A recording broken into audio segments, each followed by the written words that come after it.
क्या आपकी आँखें ये बता रही हैं कि आप माँ नहीं बन सकती हैं? आज का ये जो टॉपिक है, आपकी आँखें बाधा है आपके माँ बनने में। इसमें आपको समझना है कि आपकी आँखों में ऐसी क्या खराबी है जो आपके हार्मोनल इम्बैलेंस कर रही है।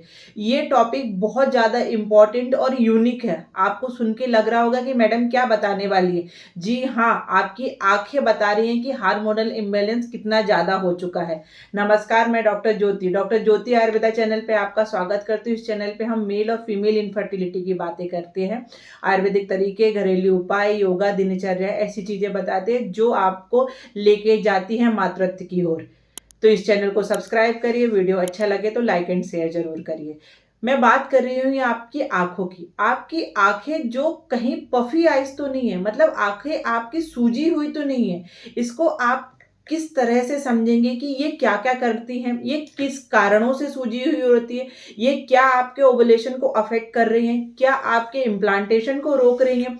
बहुत सारी ऐसी महिलाएँ रहती हैं जिनके आईवीएफ फेल्योर हो जाते हैं, जिनका ओव्यूलेशन बहुत स्लो होता है, जिनकी एंडोमेट्रियम लाइनिंग बहुत पतली बनती है और उसका कारण दिखता होता है उनकी आँखों में, लेकिन वो देख नहीं पाती। तो आज आपको चेक करना है। सबसे पहले आपको क्या चेक करना है कि सुबह जब आप सो के उठते हैं, तो आपकी ये आँखों के जो निचला हिस्सा है, कहीं इसमें बैग जैसी संरचनाएँ तो नहीं बन जाती हैं? इसमें वाटर रिटेन तो नहीं हो जाता, या डार्क सर्कल्स के आस-पास आपको बहुत ज़्यादा हेवीनेस तो नहीं लगती है, चेहरा बहुत ज़्यादा सूजा हुआ तो नहीं रहता है। ये संकेत कर रही हैं कि आपकी जो बॉडी है उसमें हार्मोनल इम्बैलेंस हो रहा है। आँखें आपकी ब्यूटी का पार्ट तो डेफ़िनेटली है, लेकिन ये मिरर हैं आपके हार्मोनल इम्बैलेंस का। ये आपका हार्मोनल इम्बैलेंस हो रहा है, इसका आपको चेहरा दर्पण दिखा रहे हैं, लेकिन आप उनको इग्नोर कर देते हैं। आप क्या सोचते हैं कि यहाँ पे हम लोग कुछ आइस बैग्स रख लेते हैं, कुछ आइसिंग कर लेते हैं, लेकिन इसके रूट कॉज़ पे आप काम नहीं करते हैं। तो आज मैं बताने वाली कौन से हार्मोन इम्बैलेंस से आपकी आईज पफी आईज होती है या आपके चेहरे पे स्वेलिंग आती है। तो सबसे जो इम्पोर्टेंट कारण है वो है आपका हाइपोथायराइडिज्म। अगर आपके थायराइड का लेवल जो है वो कम हो रहा है और आपके टीएसएच की वैल्यू मोर देन 3 आ रही है, तो आपको ज़रूर सचेत हो जाना चाहिए कि ये आपको कहीं न कहीं गड़बड़ करेंगी, आपके ओव्यूलेशन में, आपके पीरियड को डिलेड कर देंगी और आपकी इरेगुलरिटीज़ कर देंगी साइकिल को। दूसरा जो कारण है वो है हाई प्रोलैक्टिन लेवल। मतलब अगर आपका प्रोलैक्टिन हार्मोन बढ़ा हुआ रहेगा तो भी आपके शरीर में ब्लोटिंग होगी, आपके पीरियड डिलेड होंगे, आपका अंडा नहीं फूटेगा, ओव्यूलेशन नहीं होगा और आपकी आइज स्वेलन होंगी। और जब प्रोलैक्टिन बढ़ा हुआ रहता है तो ये इम्बैलेंस कर देता है आपके एस्ट्रोजन एंड प्रोजेस्टेरॉन के लेवल को। तो फिर ये आपके इम्प्लांटेशन को भी नहीं होने देता है। तो ये 2 चीज़ें आपने देख ली। तीसरा कारण है वो है एस्ट्रोजन डोमिनेंसी। एस्ट्रोजन डोमिनेंसी में भी आपके शरीर में जो पीरियड है वो बहुत पेनफुल आता है। उसमें आपको हेवी ब्लीड होती है। आपके शरीर में जल का बहाव जो भराव है वो बढ़ जाता है और इसकी वजह से आपकी आइज भी पफी आइज हो जाती है, आपके शरीर में आपको ब्लोटिंग लगती है। तो ये आयुर्वेद क्या बोलता है? आयुर्वेद इसको बोलता है कि जब आपके शरीर में जल संचय होता है, तो जो स्टेज बनती है उसको शोथ बोलते हैं, मतलब स्वेलिंग। तो ये शोथ जो कारण है वो आपके हार्मोनल इम्बैलेंस का है। चौथी चीज़, जब आप बहुत ज़्यादा स्ट्रेस लेते हैं, तो स्ट्रेस लेने से आपके कार्टिसोल लेवल बढ़ जाते हैं, ये स्ट्रेस हार्मोन है। और जब कार्टिसोल बढ़ता है तो ये हमारे एलएच सर्ज को रोक देता है, हमारे एस्ट्रोजन के लेवल को गड़बड़ कर देता है और हमारे पूरे चेहरे पे स्वेलिंग लेके आता है।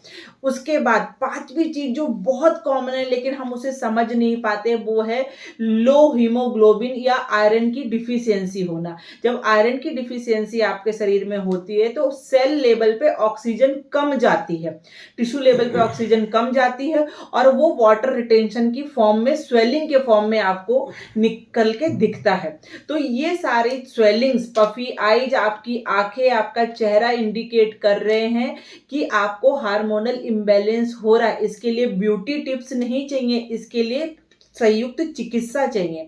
अब इसका आपने कारण मॉडर्न साइंस की तरह से देख लिया। अब आयुर्वेद क्या बोलता है कि जब आपकी जठराग्नि मंद होती है, जब आपका मेटाबॉलिक रेट स्लो डाउन होता है, तब आपके शरीर में कफ और जल का संचय बढ़ जाता है और ये आपके शरीर में शोथ के रूप में दिखता है और उसके कारण मैंने आपको बता दिए कि ये किन हार्मोन की डेफिशिएंसी से होता है। तो सबसे ज़रूरी चीज़ें हैं वो आपको सबसे पहले सुबह उठ के कल ही आपकी आँखें चेक करनी है कि कहीं नॉर्मल से ज़्यादा स्वेलिंग तो नहीं है, सुबह उठने पे भारीपन तो नहीं, कहीं सुबह उठने पे आपकी स्किन ग्लॉसी तो नहीं हो रही है, बहुत ज़्यादा ग्लॉसी तो नहीं दिख रही, ये भी शोथ का लक्षण है।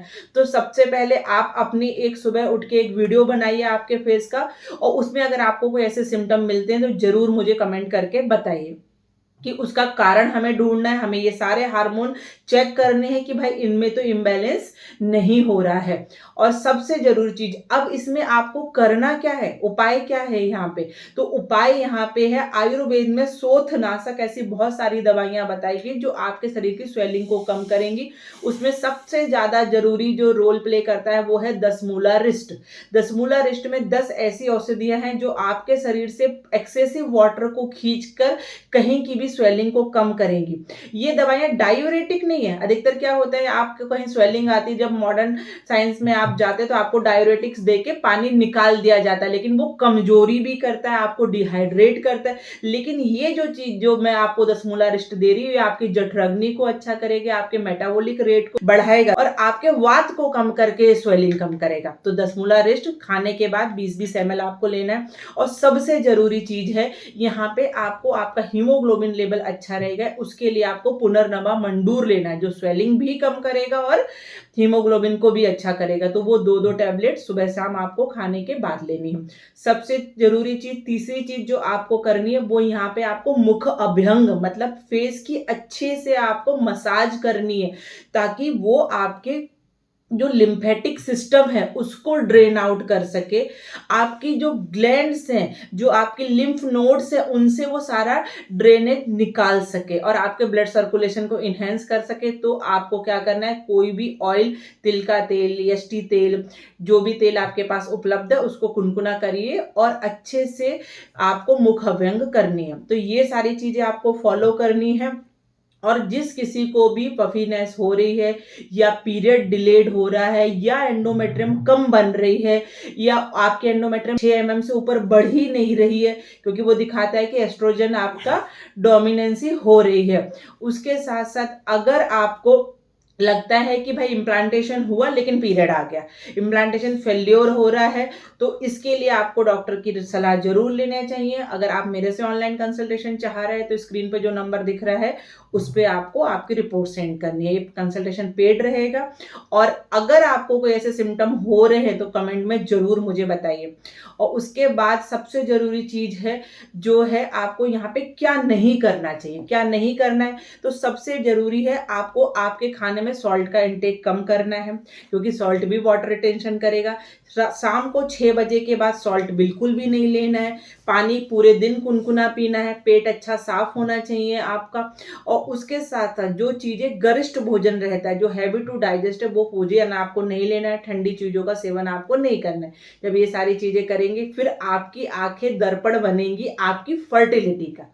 अभी वो इनफर्टिलिटी कर रहे हैं तो आगे फर्टिलिटी दिखेगी आपकी आंखों से। आयुर्वेद ने बताया क्षीर पूर्ण लोचन, ये शुक्र जो जिनका अच्छा रहता है, जिनकी फर्टिलिटी अच्छी रहती है, उनका एक लक्षण है। तो पफी आइज ने हमें क्षीर पूर्ण लोचन बनाना है। तो ये सारे टिप्स आपको फॉलो करना है। नमस्कार, मिलती हूँ आपसे नेक्स्ट वीडियो में। जब तक आपकी मातृत्व की ओर बढ़ते रहिए, हम आपके साथ ही हैं उसमें।